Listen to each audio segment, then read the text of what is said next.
Today's episode is brought to you by Restaurant.com. With Restaurant.com, you can save at thousands of restaurants across the country with just a few clicks. Their dining deals range from $5 to $100, never expire, and cost you a fraction of the face value. Dinner has never been easier with Restaurant.com. Used for dine-in, takeout, or delivery. Restaurant.com is offering our listeners 50% off their next purchase by going to www.restaurant.com/podcast. That's www.restaurant.com/podcast for 50% off your next purchase. Restaurant.com, the best deal every meal. Now on to episode 80 of The Next Best Bet. I'm Jake Higgins with Brett Levy as always, and a little bit of slimmer pickings as hockey is concluded. We have NBA going on tonight. Not a lot of picks other than football we have, Brett. No, not a lot of picks other than football, but that's okay. Football rules everything, Higgins. Football is king, that is for sure. So let's take a look at our hindsight with Higgins. I said we have no more hockey. I was hoping for a Game 7. My Dallas Stars moneyline pick did not hit. The over-under of 5.5 did not hit. But Kansas City Chiefs moneyline stomped on the Ravens. Patrick Mahomes and the Chiefs, that one hit. So I went 1 and 2. Yeah, Tampa Bay is celebrating the Cup championship. I'm celebrating that under 5.5. It was a 2-0 game, Higgins.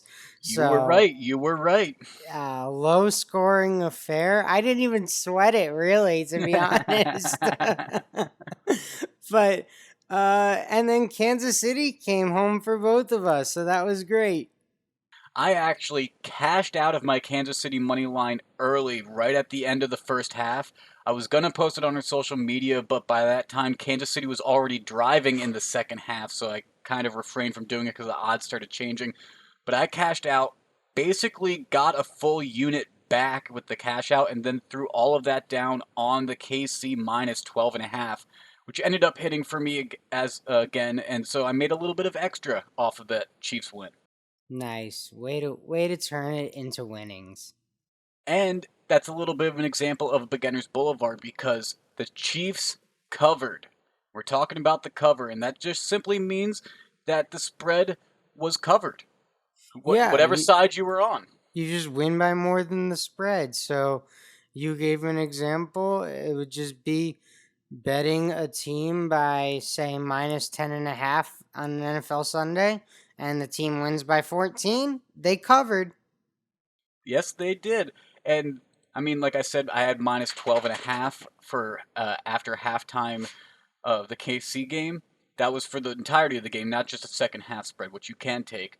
Kansas City won by 14, so it did cut a little close, did make me a little nervous. However, I could have used a few more points because I also had the over in a few different scenarios at 54.5. Should have taken it on Sunday night, like when we were talking about it when it was just at 54, because 54 points were scored, not 55. Those Vegas lines, they're sharp. They know everything. They know everything. So let's jump into some football this weekend. We got a jam-packed weekend as the SEC continues. We got Big 12. We got some mid-majors as well. Even an FCS pick in here, Brett. We're going to talk about college football in the first half. We're going to finish this episode with some NFL, so make sure to stick around for the entirety of it. We have 2 games on Friday, Brett. Do you want to talk about Campbell versus Wake Forest? I think we could just jump ahead to Louisiana Tech BYU, but my guess would be Wake Forest is going to beat Campbell if you want to throw that into like a quote-unquote lock parlay. Yes, Wake Forest money line was like minus 20,000, so I think the odds are pretty safe there. Don't know the value we'll get even in a parlay. We didn't even need to discuss the odds. Yeah, you probably want to keep them out. I do like the Louisiana Tech versus BYU game, and I'll tell you why.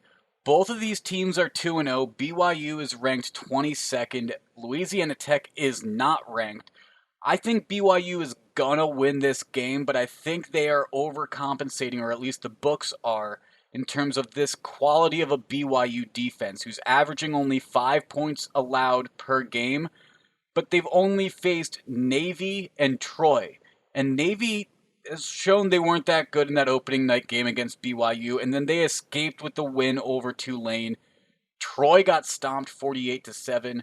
But Louisiana Tech's offense is a different animal than either of these guys. They average 48.5 points per game, and I think it'll be a little bit more of an offensive matchup. Now, Louisiana Tech's defense is by no means the quality of BYU, so I don't think Louisiana Tech's going to win. I don't think it's worth it on the money line at plus 980, but plus 24.5 over 3 full touchdowns, including 2-point conversions. I think that is a very, very juicy spread when I first took a look at it. Yeah, I think that's a big number, but BYU coming out there on a nationally televised game that opening night against Navy and doing what they did, they probably earned a few extra points on the spread because this is the biggest game of the night again, so they know all of America will be watching, and they're going to be looking, BYU, oh, they killed Navy, so a little bit of recency bias there. Although I guess some people will watch the NBA Finals game too. I will say Louisiana Tech and BYU are both 2-0 against the spread, so somebody's record's going to get broken a little bit there. I mean, they're both 2-0 in real life, 2-0 against the spread. Someone's coming out of here with a loss. Is the same team going to come up with a loss in both cases? We'll have to see. Yeah, no, it's interesting to watch. Good point. Let's move on to Saturday, though, Brett, because it is a chock full slate. I mean, I'm on 4 different games on Saturday as well. You're on 3 or 4, I believe, as well. Let's start off with a game neither of us are on. I looked at this game. It's a little too close for me to confidently pick either side, but Baylor versus West Virginia should be a great game on Saturday. Yeah, I mean, that would have me leaning over 53.5 there. That just seems low for a Big 12 football game, especially with these two high powered offenses. I really agree. I think it's going to be a great one. I mean, West Virginia does have a loss in the Big 12 already. Baylor does not. You have to imagine West Virginia is going to try to redeem themselves a little bit, especially at home at Mountaineer Field. So that should be an interesting one. And right now, the weather's looking like it's going to hold up. It's going to be about a 60-degree day, but it's not going to be wet or rainy at all. That could allow for the ball to get launched around the field a little bit. Yeah, no, these two teams, I mean, historically speaking, when they get together, they put up points. So I expect that trend to continue. 53.5. I know, this isn't Baylor of last year. This isn't Geno Smith's West Virginia, right? But uh, they could put up more than 53.5. I certainly believe that. Another game that can definitely put up points is this TCU versus Texas game. Now, Texas at 2-0 is averaging 61 points per game. 61 points per game. However, you're going to find me on the other side of the spread with TCU at plus 12.5 because even though Texas has been able to score a ton, last week they had to go to overtime and won 63-56. The other one that they played was a 59-3 blowout against UTEP, but that's UTEP. That's not TCU. Yeah, Meanwhile, TCU is 0-1, and they lost a close one against Iowa State last week, 37-34. So I think plus 12.5 might be a little too big of a spread here. yeah. I mean, Texas Tech. Talk about a miracle comeback for the Longhorns in that one. That was crazy. But yeah, I think you're right. I think TCU getting almost a full 2 touchdowns here, 12.5. That's pretty close to 14. They should be able to keep it within 2 scores, I think. I think that's reasonable. And this over under at 62.5, I would not be surprised to see that go over. I'm not going to be on the over, but I would say I would be leaning on that over just by how much both of these teams air out the ball. I mean, the leading rushers for these two teams, for TCU, the leading rusher is 8 carries for 39 yards. They've only played one game, but that's not a very high amount of rushes. The leading rusher for Texas, 21 carries, 133 yards over 2 games. Meanwhile, the quarterbacks, they've been having a field day, it looks like. Ellinger already has 10 touchdowns passes for the Longhorns, so I wouldn't be surprised to see some very long passes, some very quick drives, and see it potentially be a 63-point game. 9 touchdowns does not seem out of the realm of possibility to me. No, it also seems a possibility. I'm going to stick in the Big 12 Higgins with my next pick, though, and head to the loser of the Texas Tech game, Texas Tech, Kansas State. And I think Texas Tech lost a heartbreaker last week. I mean, in what they definitely consider a rivalry game. I'm not sure how Texas feels about it, but Texas Tech definitely views it as a rivalry game. To lose In in state, that, it's always a rivalry. to blow a 2-score lead late in the fourth quarter like that, and then lose in overtime, it's going to be tough to bounce back. Kansas State looked much better last week after an upset in their first game. They come back and they beat Oklahoma. So I expect K State to come out confident. And I think Texas Tech is going to come out, a little disheartened. That was their season last week. I think that is a great pick that you have. Kansas State, I think this game can all come down to who has the hot start. Texas Tech could be demoralized, like you're saying. Kansas State has every reason to come out like a bat out of hell for this game right now. They should be all pistons firing, maybe take some chances early, maybe a trick play or something to keep those spirits up. But I could see Kansas State stealing another one, especially since they won that game at Oklahoma. They didn't beat the Sooners in Kansas. They beat them in Oklahoma. That's big. Yeah, and it was definitely a new quarterback for Oklahoma. And speaking of the Oklahoma Sooners and Spencer Rattler, though, Brett, that team is also a game we're going to be talking about here versus Iowa State. Now, we talked about Iowa State in that TCU game as well. I think, and you're on the same side as me with this one, Oklahoma should rebound in this game in a big way. I know Spencer Rattler. I've seen him play in high school and now in college. Letting that game slip away, I'm sure Kansas State's going to be on his calendar the rest of his career as a Sooner for the next 3 years or however long he stays there. But Oklahoma dropping down to 18, now traveling to go play Iowa State, giving you that -7.5. Yeah, I'm with you. -7.5. I'm on Oklahoma. I just think they're the better team. I think Rattler, it was a tough first start. You don't start against Kansas State. You usually have, Oklahoma Central Northwest State. That was his second start. Who is his first? Missouri State. Oh, Missouri State. Damn it, he did have one of those. Yeah. Well, that's tough. But I'm sure he's going to have to rebound in his Big 12 start anyways. I mean, Oklahoma's averaging 41.5 points. Iowa State 25.5. Iowa State's giving up more points than they're averaging by about 10 or 7 points a full touchdown. So -7.5 doesn't worry me when you look at those analytics like that. Meanwhile, the Oklahoma State defense, they did their part. I mean, 35 points is a lot, but they did their part overall, I'd say. It's the Big 12. There's no defense, Higgins. That is true. That is true. Now, do you mind if we jump from the FBS real quick and jump into the FCS? Yeah, let's go for it. Okay, because we do have the perennial program North Dakota State Bisons facing off hosting Central Arkansas. Now, Central Arkansas has 3 games under their belt. They should be trying to come into this game pretty confident considering NDSU has not played a game yet.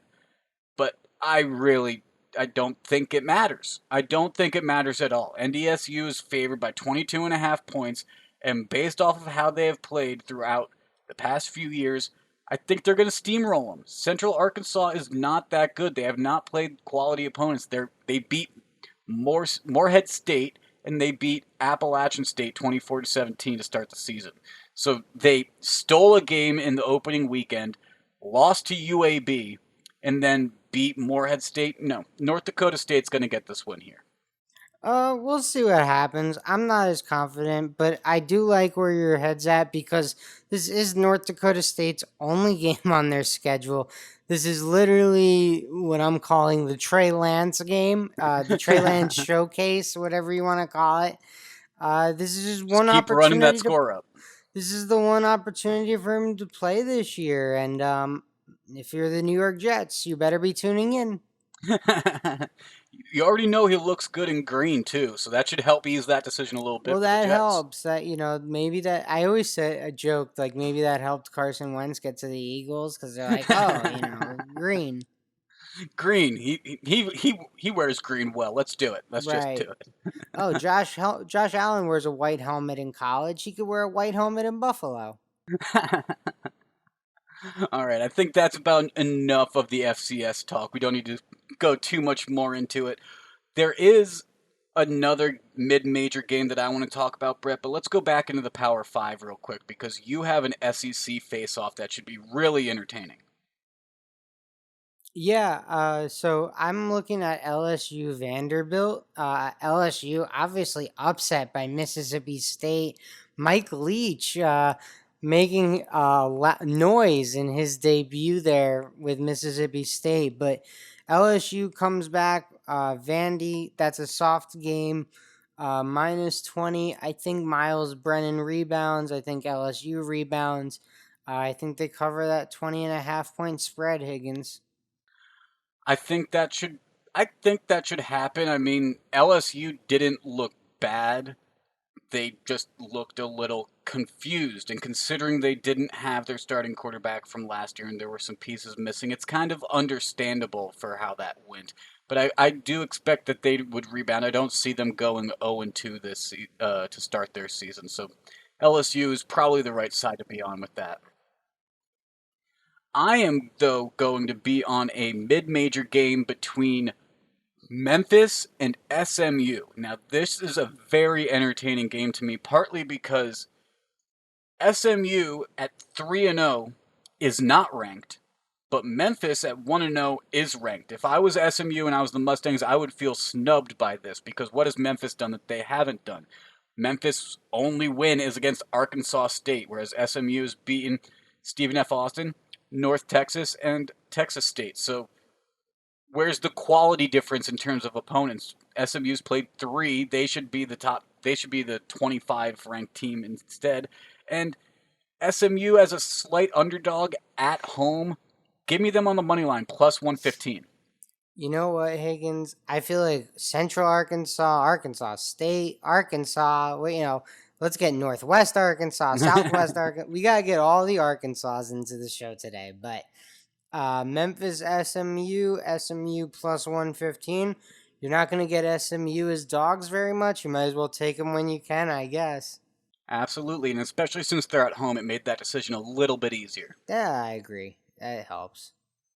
All right, last college football game of the week, and this is the one that I was actually talking about when I threw it to you, Brett. The Auburn Georgia game. That's the one I'm more interested Oh, well, I was just trying to go in order, keep it nice in order. But yeah, Auburn, Georgia is obviously a little bit bigger of a game. That's a good point. And it's a big rivalry game. Honestly, Georgia didn't impress me very much against a bad Arkansas team. I guess you could say they're improved because Felipe Franks is there, but that would mean you thought Felipe Franks was pretty good at Florida. So in. I don't know what I think of Arkansas. I know I was more impressed with what Auburn did covering against Kentucky, and really they made Kentucky look pretty bad. Although a big reason I bet Auburn last week was because I thought Kentucky was pretty bad when Lynn Bowden wasn't playing quarterback for them, and wide receiver, and running back, and kick returner, and probably coach, and all the other positions. I think it's smart to bet on Bo Nix. I mean, he had a year of experience from last year. He was destined to be an Auburn quarterback since he was at that Iron game where the ball was returned all the way back, and he was there when the player jumped into the stands. I mean, Auburn plus 6.5 against Georgia. I don't think this game's going to be a touchdown either way, so I think that's the right call. Plus 235 on the money line even looks pretty sweet as it is as well. Yeah, I'm just gonna stick with the points, take the points, and go Auburn, War Eagle. War Eagle, there we go. Now, really quickly, let's touch on the NBA before we jump into Moneyline Magic. We don't have any spreads to give you in terms of what Game 2 is going to be because Game 1 is going on as we speak right now. But there has been some news that was going on in terms of where one certain coach is watching Game 1, Brett. Yeah, Doc Rivers watching it in Philly with some members of ownership there, so that's definitely something to keep our eye on. That was the big news Wednesday night for sure. And the finals are going on right now. We're at halftime, Lakers up. I'm looking forward to Friday's game. Yeah, the Lakers are up 65 to 48. If you follow us on social media, I gave out the over 217 pick, and so far it's on pace to hopefully hit that. So hopefully the second half sees some more action as well to try to get over that hump. Let's jump into Moneyline Magic, Brett, where there was not a lot of scoring in this game. We got the Atlanta Braves and the Cincinnati Reds in Atlanta. This was a showdown of a pitcher's duel. I mean, Trevor Bauer on the mound looked superb. 7 2/3 inning of work, 12 strikeouts, no walks, no runs given up. I'm pretty sure I heard on the broadcast that he's the only pitcher in playoff history to allow no runs, have 12 strikeouts, and give up no walks, but not finish the game. Interesting. Well, I know he only pitched 7 2/3, so you're talking about a 9 inning game, but it went 13, so I'm guessing he was never finishing this one.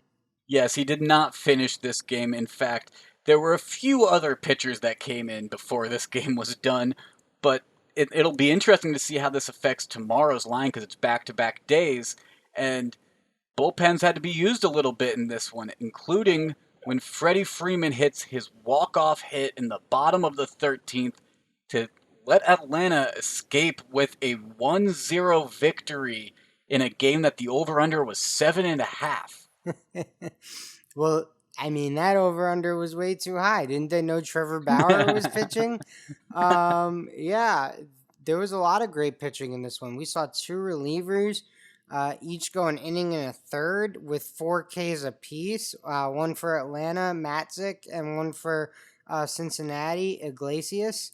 So just great pitching all around, and Freddie Freeman was able to get Pache home. Now, where does this leave you in terms of?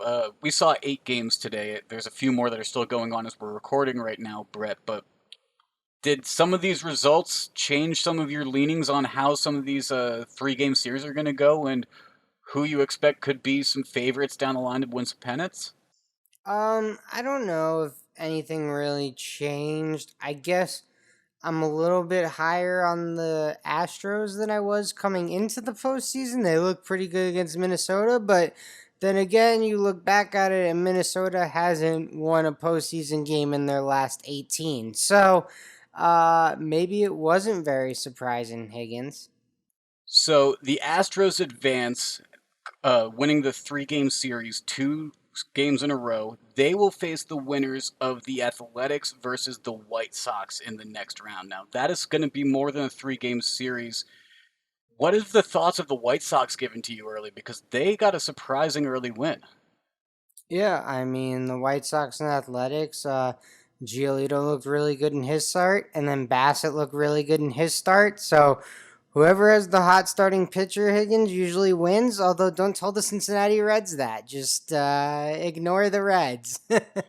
And considering it is back to back to back games for these 3 game series, that day of rest or however many days of rest extra that the Astros are going to get until they start their next round of games will probably be rather beneficial, especially for that bullpen against whether it be Chicago or Oakland that they have to play.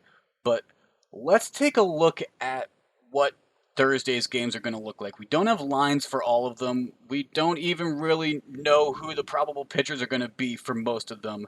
We do have lines for the Reds versus the Braves, assuming that Luis Castillo and Ian Anderson pitch, and we have money line for Marlins versus Cubs, but I don't think we really have starting pitchers for that one yet.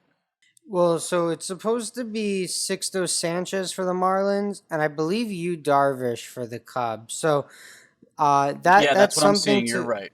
that is something to keep an eye on. Okay, so that's good. And with those odds right now, with those pitchers, you would see Miami at plus 160 and Chicago at minus 180. I'm not sure which way to lean right now. Miami got the win today.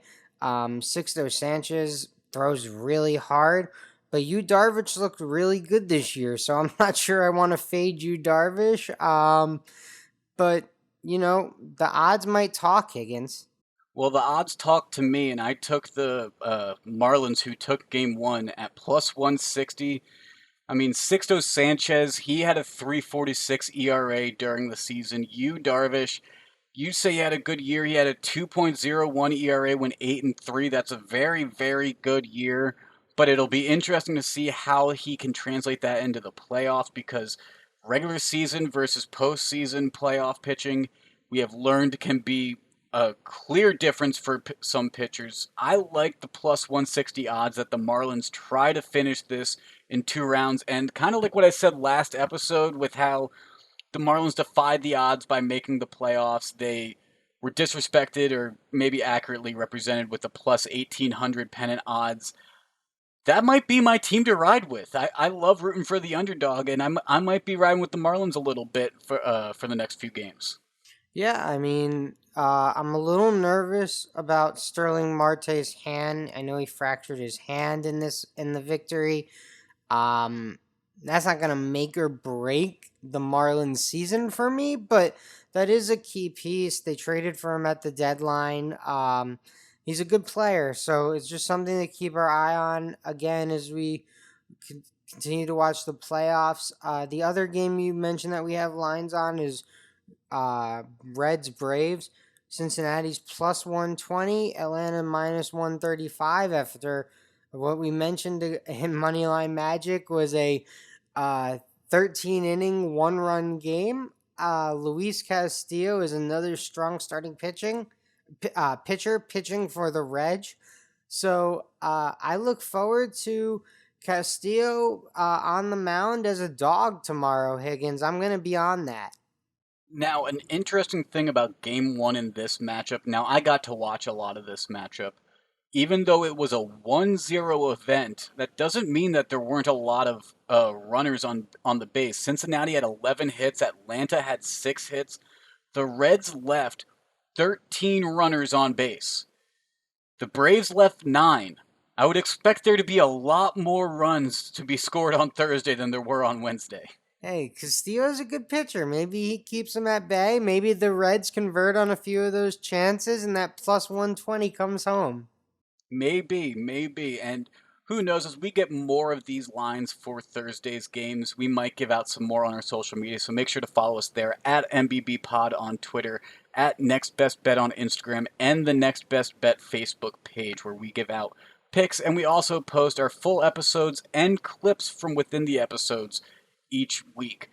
Let's jump into the NFL, though, Brett. We said we were going to be having football at the top and the bottom of this episode, so we have finally come to the grand moolah of events, the NFL slate on Sunday. But before we get to Sunday, even though neither of us are on Thursday's game, I want to ask you, as a Jets fan, how does it feel to finally be favored in a game? Because as a Giants fan, I don't know this feeling. You mean you just didn't want to skip this one? I thought we would just skip it. Like,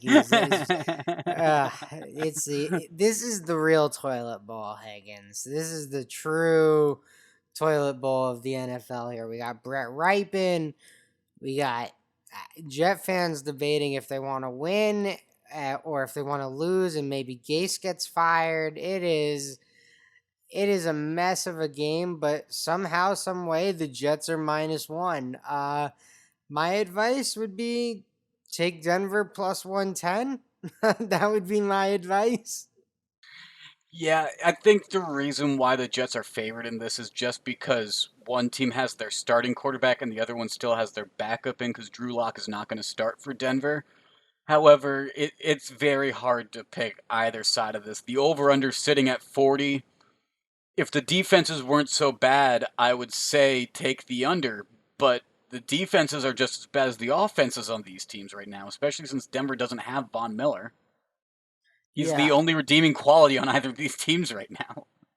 yeah. I mean, this is a brutal game. This is just a this is just a brutal game. I hopefully Ripon plays well, and Denver can score some fantasy points because the Jets have done nothing all year. I mean, we've scored, us and the Giants combined have scored less than 19 NFL teams by themselves, Higgins. And I have a feeling, I haven't watched all the Giant games, but I have a feeling that the Jets have contributed largely to that low scoring number. Well, I think we've tortured you enough. Let's jump to the Sunday games. Before we give out our picks, it is important to note that the Pittsburgh Steelers Tennessee Titans game is postponed because, as you may have heard, three Tennessee Titans and some staff tested positive for coronavirus. Because of that, that also affected the Minnesota Vikings, who the Titans played last weekend. The Vikings travel to go face the Houston Texans. That game might end up getting postponed as well, considering that the Minnesota facility is closed right now. So I wouldn't recommend going on either side of that right now. Your bet might just get voided and you get your money back, but I don't think it's really worth it. If anything, if the game doesn't happen, go with Houston on Sunday, though. Minnesota's facility has been closed. They haven't been able to properly prepare. Yeah, I mean, I this situation is interesting, but I just would have thought the NFL would have had a plan in place. We saw the MLB do this. They literally just could follow another league's blueprint, not to the T because the MLB plays every week, but look at what they do, figure out what works, figure out what doesn't work, how can we avoid these problems and move forward. But it feels like the NFL just sat on their hands for all these months, Higgins.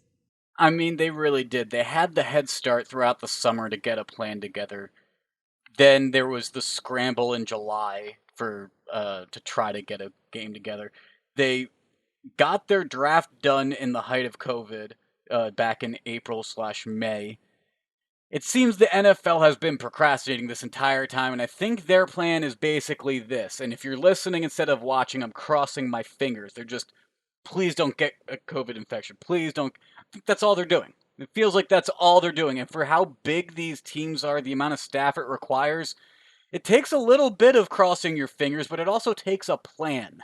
Yeah, I mean the real truth of the matter is like these teams are so big, the people can honestly like not even not be doing something irresponsible. Like you could be home and your kid could come back from school and something happens. Like you could be doing all the safety precautions. It's just it's something that's at sometimes out of your control, but I hope everyone stays healthy and safe and to your point, yeah, I would probably lean Houston if this game ends up sticking on the board.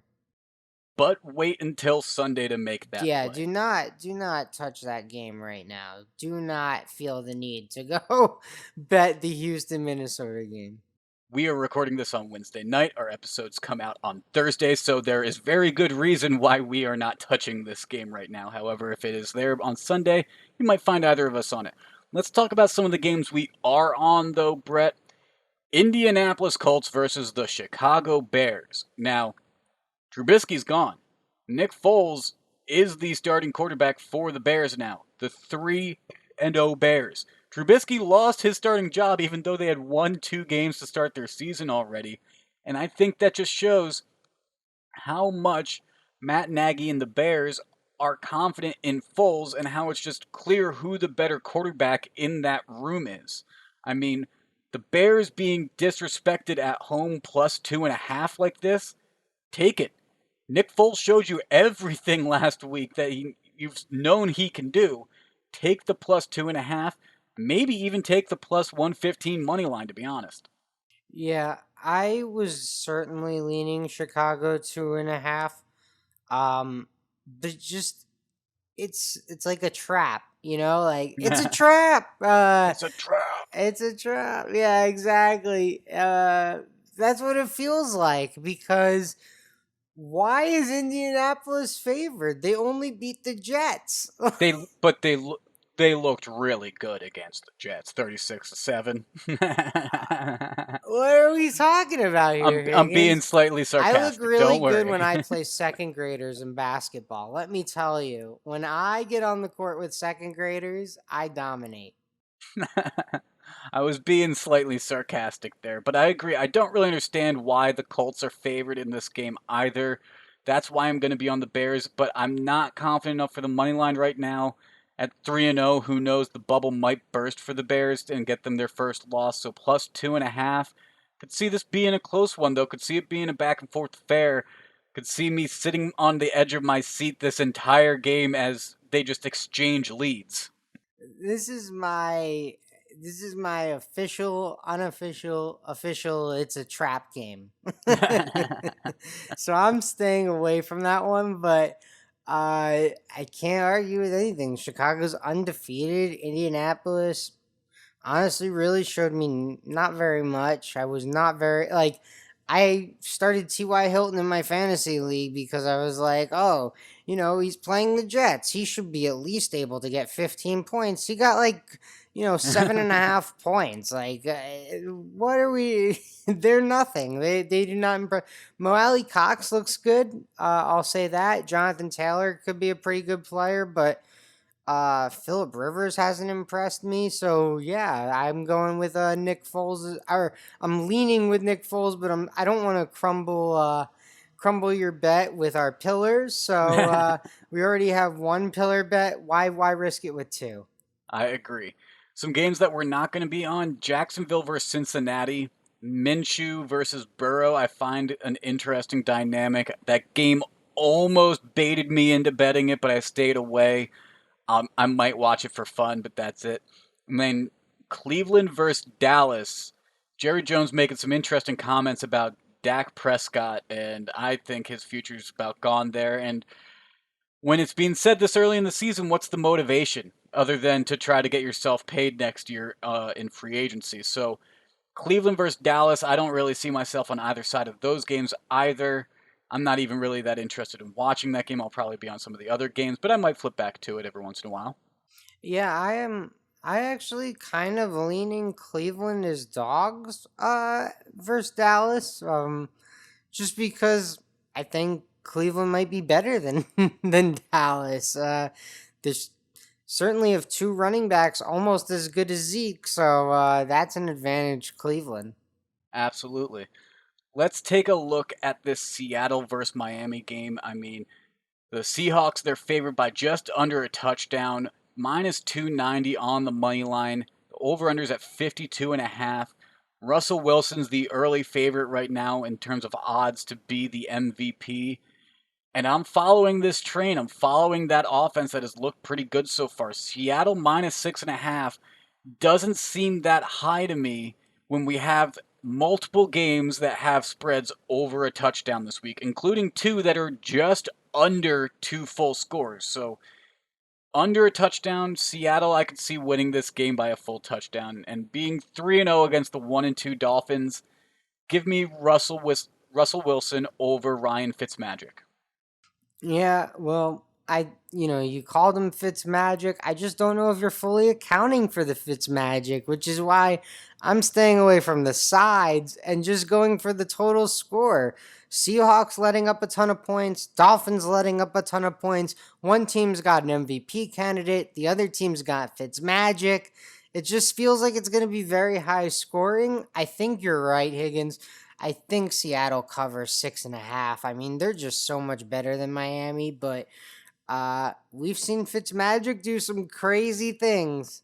Hey, last week I believed in Fitzmagic. I thought that the Fitzmagic was going to beat the Minshew Magic. He performed spectacularly, but the crutch to Ryan's career throughout his entire NFL career has been how wavy of inconsistency he can be. So he just had a really good game. I would not be surprised to see him come back down to earth a little bit. Well, maybe he strings two together and then he strings together two stinkers, you know? Sometimes it's like that. Sometimes it's a little bit of a wave. It could happen. It could happen. So -6.5 plus the over there.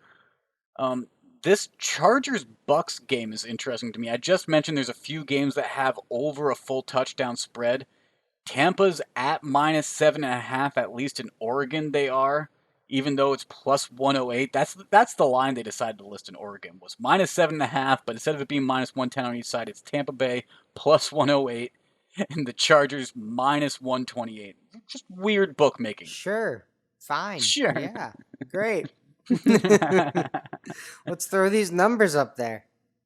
Makes perfect sense. But Arizona versus Carolina, I see you like that game, Brett. Yeah, I am on that game. I'm on my guy Kyler Murray. He's going east to west, but -3.5. I can bite that bullet a little bit easier than the -6.5 that you're taking with Seattle and Miami. Now, I do think Seattle is better than Arizona, but I also think Carolina is worse than Miami. So, -3.5 for a very similar type of matchup. I'm going to take Arizona -3.5 for pretty much all the things you said about Seattle, except, exchange Seattle's wide receivers for DeAndre Hopkins and exchange Russell Wilson for Kyler Murray.